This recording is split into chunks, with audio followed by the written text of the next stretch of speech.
Bismillahirrahmanirrahim. Assalamualaikum warahmatullahi wabarakatuh. Alhamdulillahirrabbilalamin. Wabihi nasta'in ala umri dunya waddin.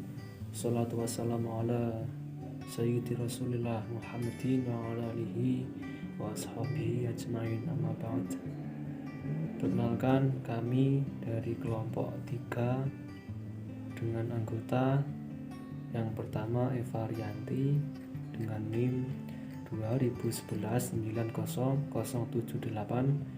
yang kedua saya Ferry Setiawan dengan NIM 2011-90-085, yang ketiga Indah Sulistiani dengan NIM 2011-90-105 kelas PAIC. Yang saya hormati Bapak Arif selaku dosen pengampu mata kuliah metodologi pembelajaran PAI, serta semua temanku, semua rekanku anggota kelas PAIC yang berbahagia.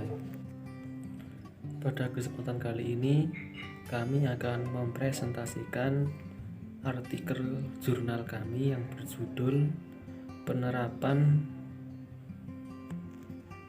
Pembelajaran Al-Quran Hadis berbasis teori belajar Classical Conditioning Ivan Petrovich Pavlov. Oke, nanti dalam pembahasan atau presentasinya kami akan membahas 3 subbab utama. Yang pertama itu teori Classical Conditioning Ivan Pavlov. Yang kedua itu pembelajaran Al-Quran Hadis, dan yang ketiga adalah karakteristik materi Al-Quran Hadis. Oke, yang pertama adalah pengertian teori classical conditioning. Poin A adalah pengertian teori belajar classical conditioning adalah suatu teori belajar yang menghendaki adanya stimulus dan respon dalam suatu proses pembelajaran. Stimulus ini bisa dari guru ataupun lingkungan sekitar tempat berlangsungnya suatu proses pembelajaran. Nah, stimulus ini digunakan untuk memunculkan respon siswa terhadap suatu materi dalam suatu proses pembelajaran. Nah, untuk sejarah ditemukannya teori classical conditioning oleh Ivan Pavlov ini adalah beliau menggunakan anjing sebagai objek penelitian. Jadi anjing itu diberi makan daging secara periodik, di mana sebelum diberikan daging itu Ivan Pavlov menggunakan suara bel atau bunyi bel. Nah, tiba suatu saat ketika sengaja tidak diberi daging tapi belnya itu dibunyikan, anjing tadi mengeluarkan respon, yaitu keluarnya air liur. Maka dari itu bisa dikatakan bahwa anjing tersebut telah belajar melalui adanya stimulus yang berupa bunyi bel. Selanjutnya Ivan Pavlov terus mengembangkan penemuannya hingga pada akhirnya terciptalah atau ditemukanlah teori belajar classical conditioning. Baik, untuk poin B adalah kegiatan belajar menurut sudut pandang teori classical conditioning Ivan Pavlov.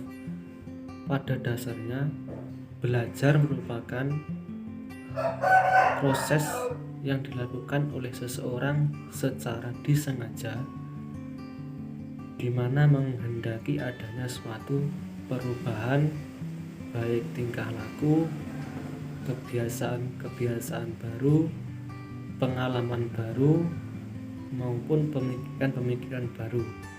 Nah, belajar sendiri menurut teori classical conditioning adalah perubahan tingkah laku sebagai hasil atau akibat dari interaksi antara stimulus dan respon. Perubahan tingkah laku di sini itu bisa dari aspek kognitif, pengetahuan, psikomotorik, keterampilan, maupun sikap atau afektif. Kemudian juga menurut pandangan teori classical conditioning ini, respon atau stimulus atau rangsangan dari luar atau lingkungan itu lebih utama daripada motivasi dari dalam peserta didik itu sendiri. Lalu dalam teori classical conditioning Pavlov ini terdapat dua hukum belajar. Yang pertama, law of respondent conditioning atau pembiasaan yang dituntut. Itu terjadi jika dua stimulus yang berbeda digabungkan secara simultan, dan apabila salah satunya itu menjadi penguat, maka stimulus yang lain akan meningkat.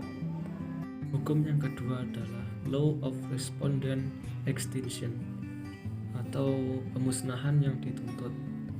Hal ini bisa terjadi jika refleks yang sudah diperkuat oleh responden conditioning itu didatangkan kembali tanpa menggunakan penguat, maka refleks tersebut secara berangsur-angsur akan menurun kekuatannya.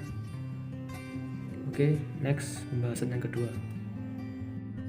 Baik, di sini saya akan melanjutkan materi yang kedua, yaitu pembelajaran Al-Quran Hadis. Di sini saya akan menjelaskan pengertian tentang pembelajaran. Pembelajaran itu sendiri merupakan suatu peristiwa atau keadaan peserta didik dalam merubah perilakunya yang relatif permanen sehingga memperoleh suatu kemudahan dalam berinteraksi yang merupakan unsur-unsur belajar pembelajaran, rangsangan atau stimulus, memori pembelajaran, dan respon. Yang kedua adalah teori pembelajaran. Teori belajar merupakan konsep-konsep dan prinsip-prinsip belajar yang bersifat teoritis dan telah teruji kebenarannya melalui eksperimen. Teori belajar ini tidak menjelaskan bagaimana proses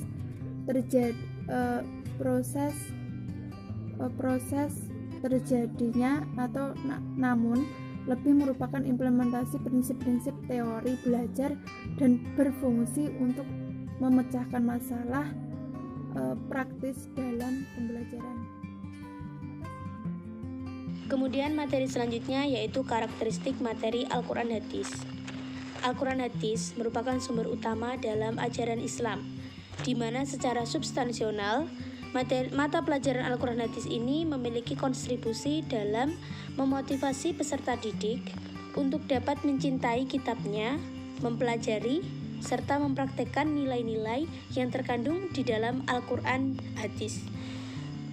Al-Quran Hadis juga sebagai sumber utama ajaran Islam, sekaligus menjadi pegangan serta pedoman hidup dalam sehari-harinya.